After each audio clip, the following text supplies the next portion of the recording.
Hello friends, Marcy here, and I am ready to ink up my newest addition to my Pelikan family, the M670 is Pelikan Souveron in a warm gray color. And this one is a surprise. This one's only a medium nib. After I've been touting how much I love a broad nib pen, I decided to get a medium just mainly due to the colorway and the accents and everything. And when I do use a broad nib, I tend to use them with shading inks or lighter colors that I want to put down a lot of ink on the page for performance. But with this color, my performance is going to be mainly like a business like, not really I can't say enjoyment because all my pen writing is enjoyable. But it's not gonna be like journal or fun writing, you know. I tend to do matchy on my pen colors and inks, which brings me to the next portion of our video. I need to take this clip off. Goodness, there we go.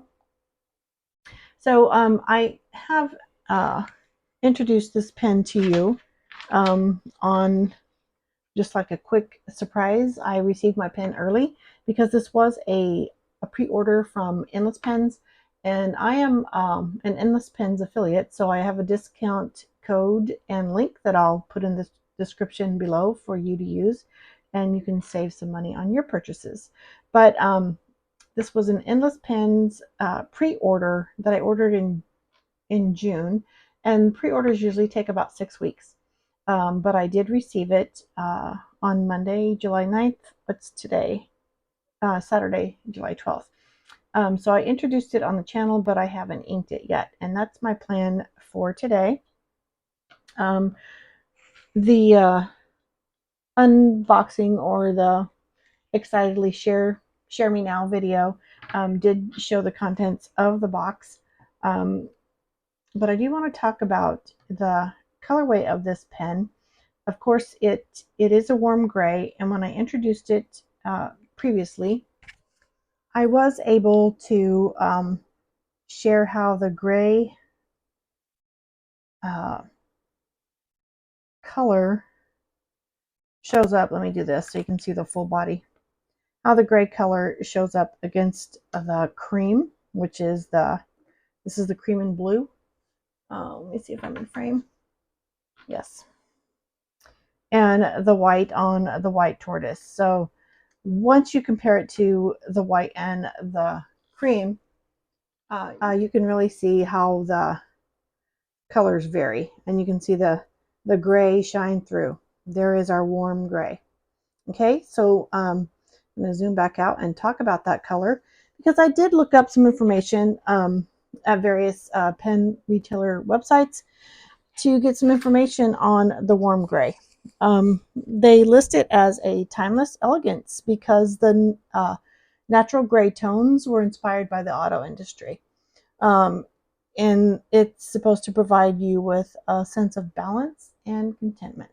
So yeah, it's not one of the foo-foo fun bright colors that we usually have going on in fountain pen writing, where you have all the ooh la la. So we're going for natural, neutral gray tones for balance and contentment, which is okay. And so that was my my intentional ink search as I'm going trying to decide what kind of inks I want to use. But before we ink it up, let's talk about this finish. Aside from it's called warm gray, it does have a black finial and clip along with the black bands, and it's hard to read any kind of text on here, but it does say Germany, Pelikan, Souveron. And again, this model is 670. And the one thing that strikes me as off is the gray tint on the ink window. So I don't know if doing this will help. Oh yeah, you can definitely see gray. I mean green, excuse me, the green tint on the ink window, and I would rather it had been like a smoky gray color. It would have been my preference, but when Pelikan was designing this, they didn't ask me, so I didn't get a chance to put my opinion in at that time. I'll do it now. Okay, let's talk about the black. Um, Again, on the finial, the clip, the bands, and inside on the nib. Let me get in a little closer so you can see the design work on the nib. The mama pelican and her chick. And this is a 14 karat gold nib, and I did choose medium, overlaid with a PVD coating. And another one of the reasons why I had to look this up is to understand a little bit more about that PVD coating so I can inform you. But it is a technology that ensures exceptional robustness and hardness. And PVD stands for physical vapor deposition, a process used to apply a thin, durable layer to a fountain pen nib, enhancing the appearance and resistance to wear and corrosion. It is vaporized in a vacuum, and it is available in black gold or rose gold.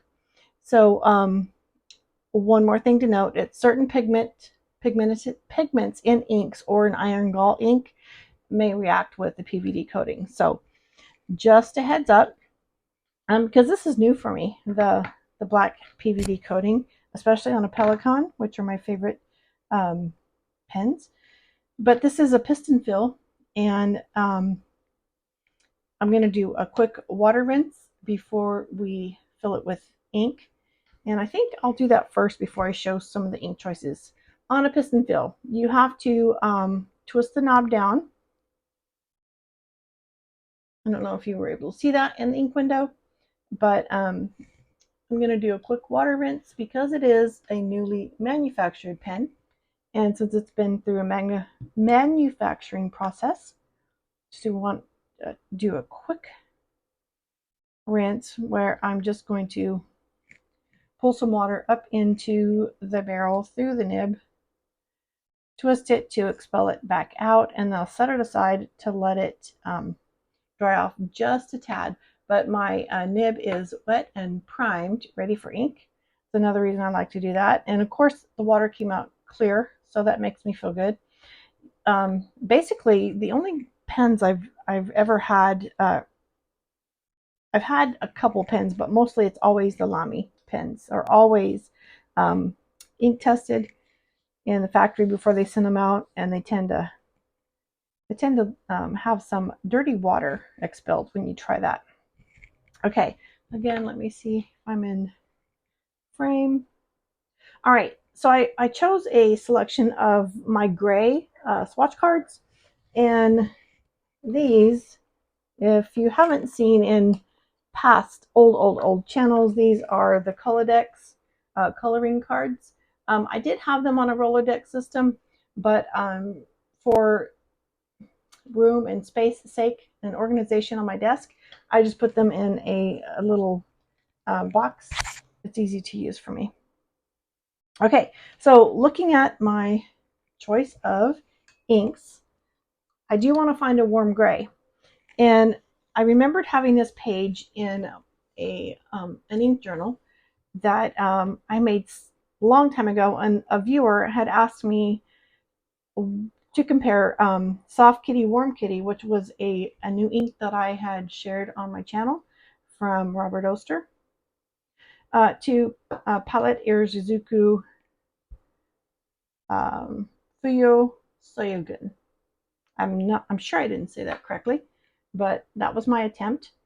And when I was looking at these two, I was thinking I really wanted to go with this one because this one had a lot more blue in it, blue and green. But then when I pulled out my cards and set them here, I was like, wow, that doesn't even fit into my thought process any longer, because here is the Fuyu Soyogun, which is a very cool and blue color. This one matches the barrel or the body very much. It is Noodler's Lexington Gray, um, which is like a contender in my brain.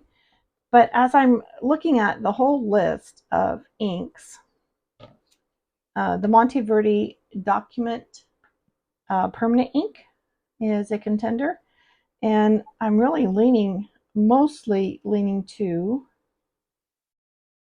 I like that Pelikan Edelstein Moonstone, which I will be putting that in the ink of the same name next week for the summer series. I'm pulling out this card here because it leans more closely to what I'm seeking in the ink that I want for this pen. And it happens to be Noodler's Black, which is a bulletproof or waterproof ink. So I have that here. Let me move these aside. And let's look at the Noodler. Nope, that's the gray. Noodler's Black. And just to read the green text here, it says, the only eternal black ink, bulletproof on cellulose paper, yet it washes off plastic with water. So it sounds like a pretty safe thing to use. It's water-based and always pH neutral. But that will be the ink of choice today for the Pelikan. I really like that. So they look good like this. We'll see how they look once we get a writing sample on paper. I do need to make sure my piston is down. Yep, looking through the ink window, I had to check that.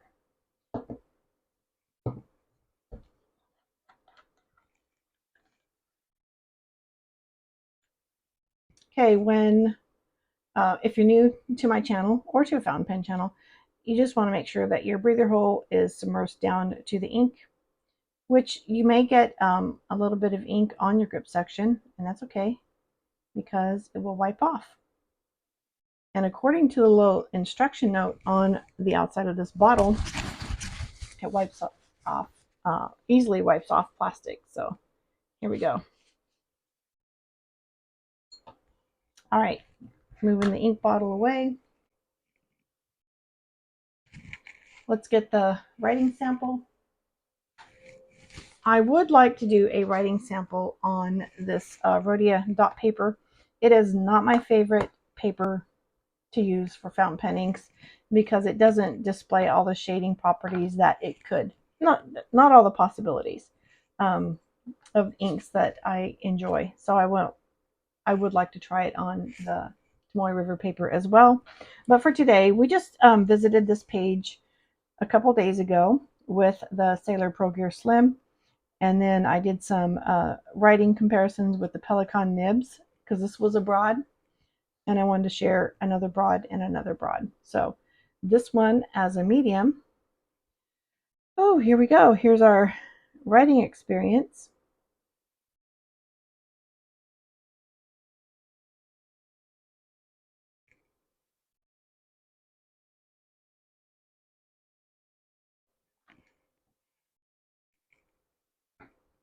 Okay.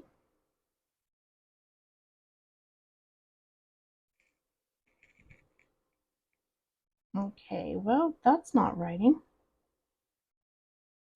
Let me try it on a piece of scrap paper. All right. Take a dip. All right, I just dipped it in the ink bottle to see what's going on. It may be the Rhodia paper. Okay. Let me give it a shot here on some Tomoe River paper. Yeah, I'm not sure what was going on there. We'll see. Come back to that paper in a moment. M670 warm gray. Uh-oh. All right. Having a flow issue. Maybe I didn't get my ink.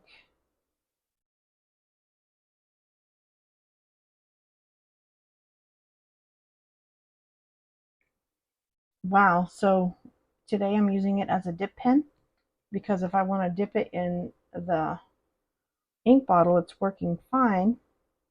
Let's see, we're using Noodlers. I guess I could try a different ink, black. Yeah, so I'm going to flush this out and try a different color ink and come back in a moment.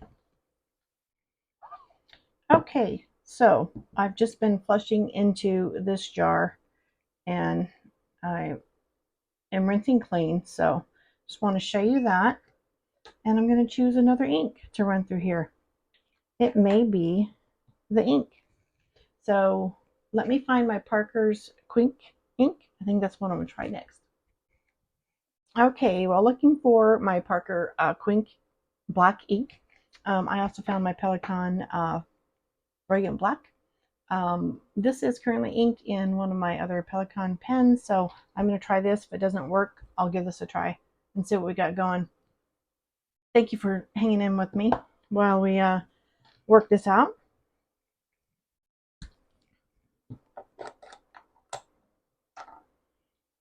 Okay. In the bottle, this one has a tint of lavender, as they sometimes do. I know the Pelikan Brilliant Black does the same. Check my...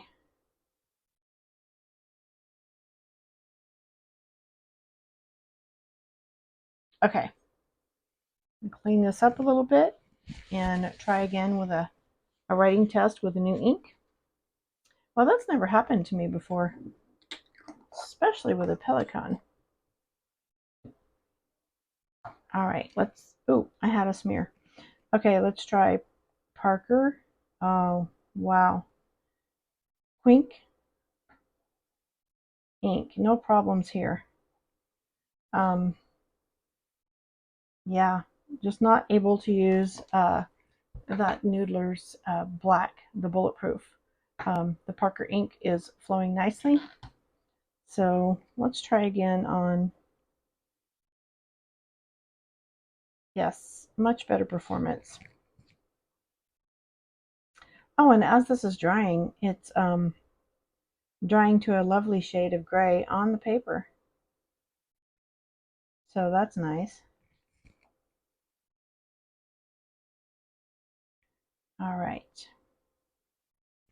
Are you still in frame? Yeah.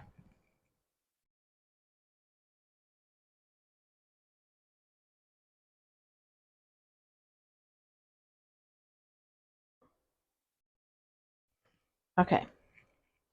Let me get a close up here and let you see how it's drying. I don't know if you can tell where I wrote Pelikan. It's drying to a gray ink there. Wow, I'm really disappointed, but I'm happy for the learning experience there that we received in trying out that Noodler's ink. Anyway, thank you for spending some of your precious moments with me as we explore together and find out that sometimes your ink of color choice doesn't always want to work with your pen. So let's go back to the Tomoe River paper in the Hobonichi and just do a quick writing. I love the feel of the inks and pen nibs on Tomoe River paper over the Rhodia. And it is performing nicely here with the Parker Quink in black.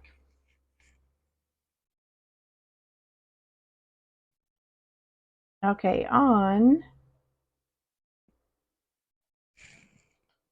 July 12th, Saturday. Okay, so that was a little rough spot in sharing my fabulous new Pelikan pen, but we got over that hump. Thank you for bearing with me. I appreciate you for spending some of your precious moments with me. You have a blessed day. Bye-bye.